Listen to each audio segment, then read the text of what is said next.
There is an animal on this planet that loses sleep worrying about what other members of its own species think of it. There is an animal that rehearses conversations in its head before they happen.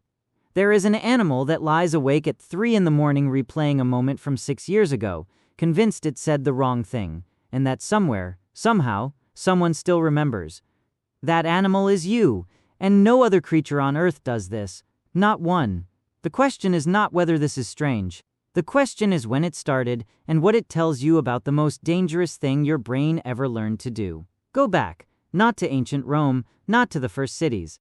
Go back to a point so early that the creature standing on the savannah would not recognize itself in a mirror, and yet, in one specific way, it was already becoming you. Around 1.8 million years ago, the human brain began an expansion that has no parallel in the history of life on Earth. It did not grow in the parts that handle hunger or fear or reproduction. It grew in the prefrontal cortex, the region just behind your forehead, the part of the brain responsible for something no other animal had ever developed in quite the same way. The ability to model other minds, to ask not just what is happening, but what is that creature over there thinking about what is happening, and more terrifyingly, what is it thinking about me? Neuroscientist Rebecca Saxe at MIT has spent years mapping the specific region of the brain that activates when you think about what someone else is thinking. She calls it the temporoparietal junction. In brain scans, it lights up like a city at night the moment you shift from thinking about facts to thinking about the minds of others. Every human being on the planet has this region. No other animal has it developed to anything close to this degree. It is the biological seat of what psychologists call theory of mind, the capacity to understand that other beings have beliefs, desires, and intentions that are different from your own. It sounds like a gift, and it is. It is also the source of almost every form of psychological suffering you have ever experienced. Here is what theory of mind actually meant for your ancestors on the savannah. It meant survival.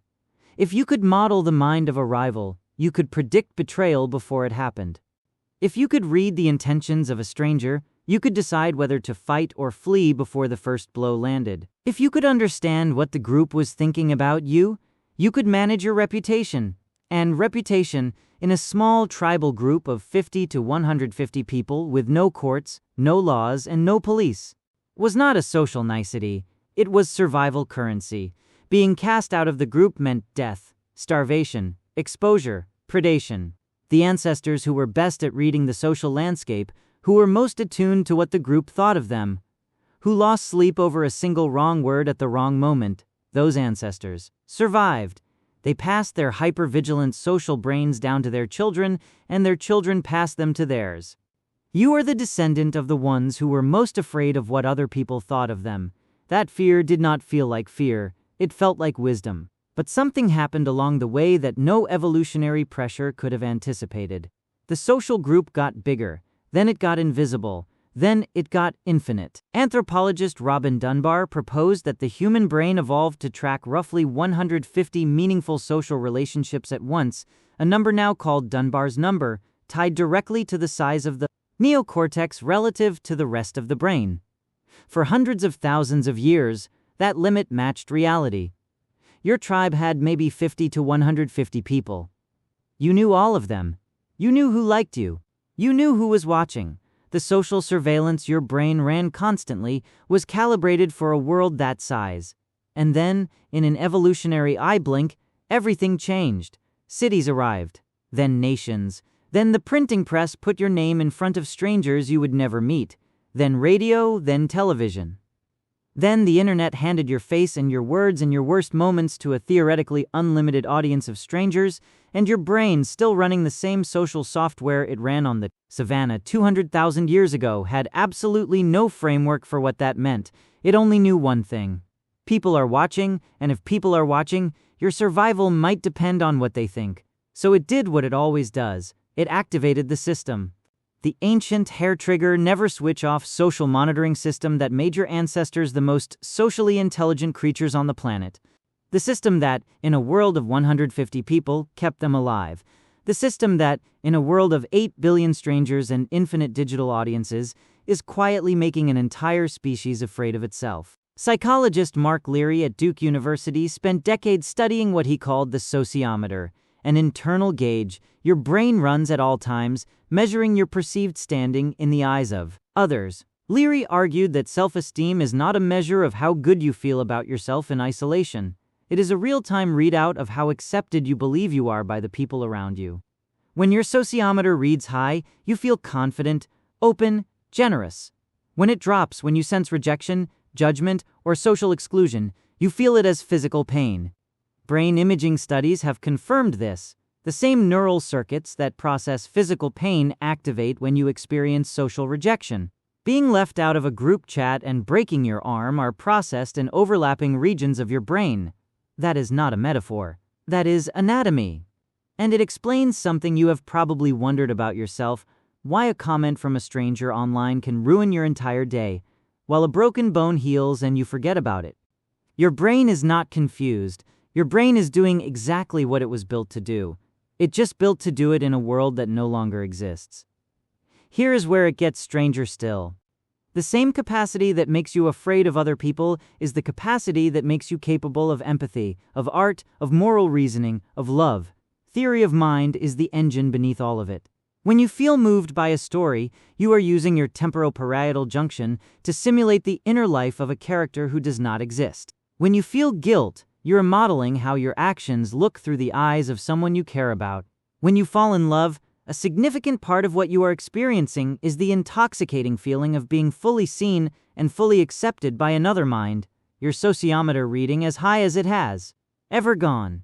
The very machinery that generates social anxiety, self-consciousness, shame, and the terror of judgment is the same machinery that generates compassion, connection, storytelling, and the entire architecture of human civilization. You cannot have one without the other. There is no setting on this brain that gives you the empathy without the self-surveillance. You got the whole package. Every human being who has ever lived got the whole package. Philosopher Thomas Nagel described human consciousness as being trapped in what he called a view from nowhere, the ability to step outside your own experience and see yourself as an object in the world observed by others. No other animal appears to do this. A chimpanzee shown its own reflection will, after some time, recognize itself, but it does not then spend the rest of the afternoon worrying about how the other chimpanzees perceive it. It does not rehearse what it will say the next time it encounters a rival. It does not feel a cold wave of embarrassment at something it did 3 years ago. It lives inside its experience. You live inside your experience and outside it simultaneously, watching yourself be watched, judging yourself being judged, in a loop that has no natural off switch, because for most of human history, turning it off would have been fatal. And here is the final twist. The moment this all crystallized, the moment humans became not just socially intelligent, but self-consciously so, aware of themselves as beings perceived by others, that was the moment everything else followed. Language accelerated because you needed more precise tools to manage social reality. Art appeared because you needed ways to communicate your inner world to other minds. Religion emerged because you needed frameworks for the crushing awareness that you exist, are watched, are judged, and will one day stop existing.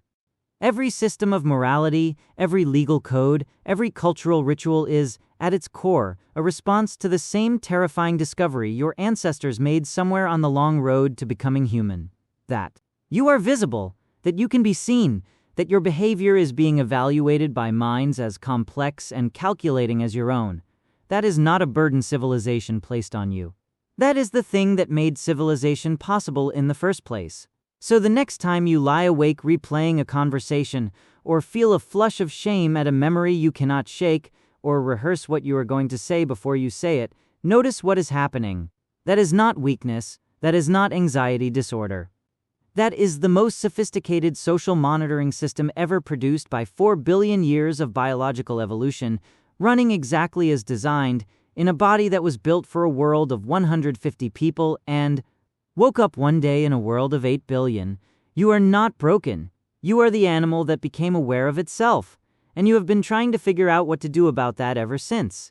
There is an animal on this planet that lies awake worrying about what other members of its own species think of it. That animal built every city, wrote every book, and composed every piece of music that has ever made you feel less alone. The fear and the wonder came from the same place. They always have.